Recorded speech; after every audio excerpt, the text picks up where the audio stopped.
pessimism and the gloom and the frustration of this present hour, there's only one hope, and that hope was expressed by Jesus Christ when he said, "If I go and prepare a place for you, I will come again. Blessed is that servant whom his Lord, when he cometh, shall find so doing."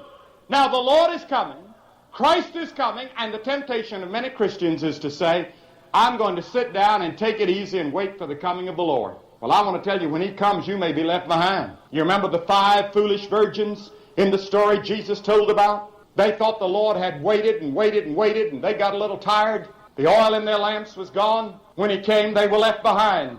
The Bible says, "Blessed is that servant whom his Lord, when he cometh, finds so doing." If I knew that Christ was coming tomorrow, do you know what I'd do? I'd do just what I'm doing today. We ought to live every day just as though the Lord's coming. You ought to have your bags packed and ready. You ought to not have your roots too deep. You ought to not have too big a bank account to worry about. That's the reason the Bible says we're to give to the poor, and we're to give to the church, and we're to give to Christian work. We're to be stewards. Be packed and ready. Ready to go. Working.